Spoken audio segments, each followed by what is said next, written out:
यूरोपीय देश साइप्रस के हेलियोस विमान की दुर्घटना को सालों से भुतहा करार दिया जाता था। इसे यूरोपीय इतिहास की सबसे बड़ी विमान दुर्घटना माना जाता है। 2005 में जब यह विमान दुर्घटनाग्रस्त हुआ था, तब कहा जाता था कि भूत प्रेत या अभिशाप की वजह से प्लेन में कुछ ऐसा हुआ था कि सब बेहोश हो गए थे और 121 पैसेंजर्स के साथ ये प्लेन क्रैश हो गया था। लेकिन जांच में चौंकाने वाली बातें निकल कर आईं। 18,000 फीट पर टूटा था संपर्क। 14 अगस्त 2005 को इस विमान ने साइप्रस से ग्रीस के लिए उड़ान भरी थी, लेकिन 18,000 फीट की ऊंचाई के बाद विमान का संपर्क कंट्रोल रूम से टूट जाता है। संपर्क टूटने से पहले पायलट और कंट्रोल टावर के बीच बातचीत होती है। पायलट प्लेन में हो रही अजीब चीजों का जिक्र करता है। प्लेन में अचानक एक अलार्म बजता है। ये अलार्म सुन पायलट हैरत में पड़ जाते हैं। दरअसल ये इस अलार्म का मतलब होता है कि विमान उड़ान भरने के लिए तैयार नहीं है। इसी बची अनहोनी हो जाती है। पायलट समेत सब हो गए बेहोश। रिपोर्ट्स में सामने आता है कि विमान के कैबिन में तापमान और दबाव बहुत कम हो जाने से वो क्रैश हो जाता है।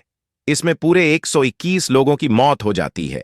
जांच में विमान से भेजे गए संदेश कई तरह के सवाल पैदा करते हैं। एक वॉइस मैसेज में पायलट यात्रियों के ठंड से जमने की बात करता है और दूसरे मैसेज में कंट्रोल टावर से टेक्निकल मदद मांगते हुए संपर्क टूट जाता है। यात्री और पायलट के बेहोश होने की बात सुनते ही ग्रीस एयरफोर्स को सूचित किया जाता है।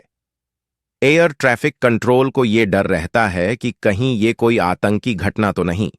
इसके बाद एयरफोर्स के 2 विमान तेजी से इस फ्लाइट की ओर बढ़ते हैं। इस दौरान ये फ्लाइट ऑटो पायलट मोड में ऊपर चढ़ती हुई 34,000 फीट तक पहुंच जाती है। फाइटर जेट कुछ ही मिनटों में फ्लाइट के करीब पहुंच जाते हैं और आर्मी के पायलट्स को खौफनाक दृश्य नजर आते हैं। आर्मी के पायलट रिपोर्ट करते हैं कि हेलियोस विमान के कॉकपिट में एक पायलट बेहोश है, जिससे प्लेन के ऑटो पायलट मोड में जाने की बात साफ हो जाती है। वहीं दूसरी सीट में को पायलट नजर नहीं आता है। इसके अलावा पूरे विमान में पैसेंजर बेहोश नजर आते हैं और ऑक्सीजन मास्क लटके हुए होते हैं। इससे साफ होता है कि विमान के अंदर कम दबाव है।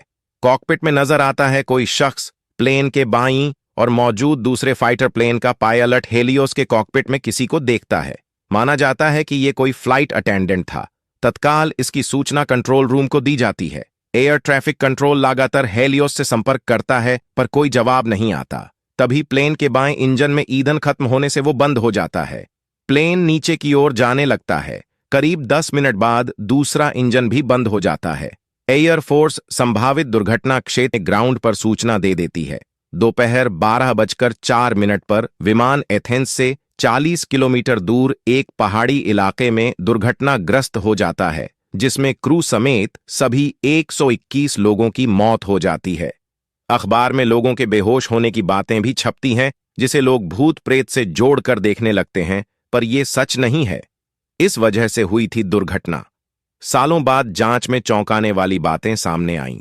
बताया गया कि यह छोटी सी चूक ने 121 लोगों को मौत के घाट उतार दिया।